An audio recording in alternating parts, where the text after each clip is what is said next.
ఇక ఈ తెలివితేటలకు కాంగ్రెస్ వాళ్ళు అంటున్నారు కేసీఆర్ నువ్వు బయటికి రా అన్నారు మొదలు. ఇది కేసీఆర్ గారు పాపం ఆయన పాటికి ఆయన పొలం కాడ పని చేసుకుంటుంటే నువ్వు రా బయటికి అన్నారు. మొన్న వచ్చి ఏం చేసిండు పాపం సారు, ఒక ప్రెస్ మీట్ పెట్టిపోయిండు, మీటింగ్ పెట్టి ప్రెస్కు మాట్లాడిపోయిండు. దానికే ముఖ్యమంత్రికి ముచ్చెమటలు పట్టినాయి, చలిజ్వరం వచ్చింది, దెబ్బకు మరిగా ఇష్టం వచ్చినట్టు ఒర్రుతున్నాడు. ఇప్పుడేమంటున్నాడు, నువ్వు అసెంబ్లీకి రా అంటున్నాడు. బయటికి వస్తే గీడికి వస్తేనే తట్టుకోలేకపోయినావు, నువ్వు అసెంబ్లీకి వస్తే ఆయన గుండాకి సస్తావు, గుండాకి పోతాడు.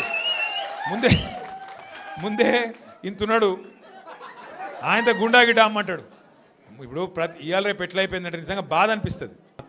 మా లీడరు అన్నది పక్కకు పెట్టు, తెలంగాణ తెచ్చిన నాయకుడు అన్నది పక్కకు పెట్టు, 2 సార్లు ప్రజలు గెలిపించిన ముఖ్యమంత్రి అనేది కూడా పక్కకు పెట్టు. మా నాయన కదా, మా నాయన తిడితే కొడుకుకు రేషం రాదా? ఇక్కడ దాకుంది కోపం, ఇక్కడ దాకుంది. దొరికితే ఎడమకాలు చెప్పు తీసుకొట్టాలని ఉంది. కానీ ఏం చేయాలి, ప్రజాస్వామ్యం. ఎకతక్క మాట్లాడితే మళ్ళీ ఏమంటారు, అగో వీనికి అహంకారం ఉంది రాబోయ్ అంటారు. అహంకారం నాదా అయినదా? నేను గుంటూరులో చదువుకున్నా అంటాడు. అరే నేను గుంటూరులో చదువుకుంటే నీకేం వచ్చింది రాబోయ్, నాకు అర్థం కాదు. అప్పుడు ఆంధ్రప్రదేశ్ కలిసి ఉండే, నేను గుంటూరులో చదువుకున్నా, మళ్ళీ హైదరాబాద్లో చదువుకున్నా, పూనాలో చదువుకున్నా, అమెరికాలో చదువుకున్నా, నేను ప్రపంచం అంతా చదువుకున్నా. నీ లెక్క చదువు సందే లేకుండా తిరగలేదు. మీ అమ్మాయి నీకు చక్కగా తొవ్వ చూపెట్టలేదు, నేనేం చేయాలి? దానికి నీ ఏడిపోయింది నా మీద. అవో వీనికి ఇంగ్లీష్ వస్తుంది అంటాడు. అరే నాకు వస్తే నీకేం నొప్పిరా నాయన, నేర్చుకో. నేను హిందీ నేర్చుకున్నా, ఉర్దూ నేర్చుకున్నా, రేపు అవసరమైతే గోర్మాటి భాష నేర్చుకుంటాను. నువ్వు నేర్చుకో, నేను ఒకటి నాపిండా? అరే కేటీఆర్, తెలంగాణ ప్రజలు నీకు సిగ్గు చెప్పినాక కూడా, చెప్పుతోటి కొట్టినా కూడా నీకు సిగ్గు లేకుండా ఉద్దేశపూర్వకంగా ముఖ్యమంత్రి గారి పైన నోటికి వచ్చినట్టు మాట్లాడుతున్నావు. నిజంగా నీకు మీ అయ్యకి సిగ్గు శరం ఉంటే, తెలంగాణ ప్రజల పట్ల చిత్తశుద్ధి ఉంటే, 10 ఏళ్ళు మీరు పరిపాలించినప్పుడు తెలంగాణ రాష్ట్రానికి ఏం చేసిర్రో అది చెప్పకపోగా మీరు చెయ్యని పనులు ఈరోజు ముఖ్యమంత్రి గారు చేస్తుంటే అది జీర్ణించుకోలేక, తట్టుకోలేక ముఖ్యమంత్రి గారిని ఉద్దేశించి దూషిస్తున్నావు. ఆంధ్రప్రదేశ్ గురించి ఏ రోజు కూడా ముఖ్యమంత్రి గారు తప్పు మాట్లాడలే. గుంటూరులో చదువుకొని, అమెరికాలో చదువుకొని తెలంగాణ రాష్ట్ర ప్రజల సమస్యలపైన, తెలంగాణ రాష్ట్రం పట్ల నీకు చిత్తశుద్ధి లేదని మాట్లాడినారు.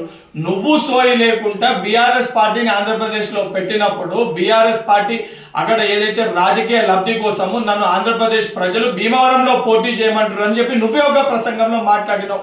ఈరోజు సిగ్గు లేకుండా ముఖ్యమంత్రి గారి వ్యక్తిగత జీవితం గురించి, ముఖ్యమంత్రి గారి యొక్క చరిత్ర గురించి మాట్లాడుతున్నావు. నీది మీ అయ్య చరిత్ర ఏంద్రా నాయన? మీ K Chandrasekhara Rao alias Dubai Shekar, మీ అయ్యకి దుబాయ్ శేఖర్ అనే పేరు ఎందుకు వచ్చింది? ఈ రోజు కూడా గూగుల్లో దుబాయ్ శేఖర్ అని కొడితే nickname of K Chandrashekar Rao అని వస్తుంది.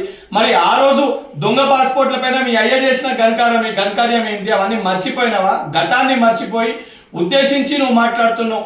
ఏదైతే కుటుంబాల గురించి మాట్లాడితే, గతంలో అడ్డగోలుగా డ్రగ్స్ని వినియోగించి తెలంగాణ రాష్ట్రంలో డ్రగ్స్ని అడ్డగోలుగా సరఫరా చేసిన ఒక చరిత్ర నీది. ఈరోజు సిగ్గు లేకుండా ముఖ్యమంత్రి గారి గురించి మాట్లాడుతున్నావు. నువ్వు తెలంగాణ ప్రజలు నిన్ను, మీ అయ్యని ఇద్దరిని కూడా చెప్పులు అరిగేటట్టు కొట్టిరు. అయినా కూడా సిగ్గు లేకుండా ఈరోజు బయటికి వచ్చి మళ్ళేదో నీతివంతుల లెక్క, సత్యహరిశ్చంద్రుల లెక్క మాట్లాడుతున్నావు. నిజంగా నీకు సిగ్గు ఉంటే జూబ్లీహిల్స్ ఉప ఎన్నికల్లో కానీ, సర్పంచ్ ఎన్నికల్లో కానీ నువ్వు పార్టీ వర్కింగ్ ప్రెసిడెంట్గా అన్ఫిట్ అని చెప్పని ఈరోజు నీ సొంత పార్టీ కార్యకర్తలు మాట్లాడుతున్నారు. స్వయంగా నీ చెల్లెని నువ్వు దయ్యం అని చెప్పి సంబోధిస్తుంది. సొంత చెల్లెకి సమాధానం చెప్పుకునే ఒక ధైర్యం లేదా? అడిగే ప్రశ్నలకి సమాధానం చెప్పే సిగ్గు లేదు. ఈరోజు నువ్వు వచ్చి తెలంగాణ రాష్ట్ర ముఖ్యమంత్రి గురించి మాట్లాడతావా? ఇదే రకంగా నీ వ్యవహారం ఉంటే రేపు పొద్దున చెప్పులు అడిగేటట్టు తెలంగాణ ప్రజలు కొట్టి మీ అయ్యచ్చే ఏదైతే మెడలో, నీ మెడలో చెప్పులేసి ఊరేగించే పరిస్థితి కూడా వస్తుంది. బిడ్డ కేటీఆర్, ఖబర్దార్, ఇంకోసారి ముఖ్యమంత్రి గురించి మాట్లాడితే చెప్పులు మెడలో చెప్పుల దండలేసి తెలంగాణ రాష్ట్రంలో సిరిసిల్ల నియోజకవర్గంలో చెప్పుల దండలేసి నేను సిరిసిల్ల ప్రజలు ఊరేగిస్తారు. హిట్ టీవీ యాప్, ఇందులో short news, live news, entertainment shows, movies, digital magazines తో పాటు మీ జిల్లా వార్తలను కూడా ఫ్రీగా చూడొచ్చు. ఇంకెందుకు ఆలస్యం, వెంటనే హిట్ టీవీ యాప్ ని డౌన్లోడ్ చేసుకుని ఫ్రీగా ఎంటర్టైన్మెంట్ పొందండి. Hit TV app, hit TV app, please download hit TV app. Hit TV app ని ఫ్రీగా డౌన్లోడ్ చేసుకుని ఎంజాయ్ చేయండి. మీకు నచ్చిన ఎంటర్టైన్మెంట్ కోసం హిట్ టీవీ యాప్ ని ఫ్రీగా డౌన్లోడ్ చేసుకుని ఎంజాయ్ చేయండి. హిట్ టీవీ యాప్ ని డౌన్లోడ్ చేసుకుని ఆస్వాదించండి, ఆశీర్వదించండి. ఇంతమంది సెలబ్రిటీలు హిట్ టీవీ యాప్ ని డౌన్లోడ్ చేసుకోండి అని చెప్తున్నారంటే ఎంత మంచి యాప్ ఆలోచించండి. అమెరికా అమెరికా అమెరికా అమెరికాలో చదవాలనుకునే వాళ్ళకి విశ్వసనీయమైన పేరు మన శౌర్య కన్సల్టెన్సీ. UK లో 1 year masters, UK లో 1 year masters, 2 years work permit up to 5 years visa. Contact Saurya Consultancy. Contact 89851 89851.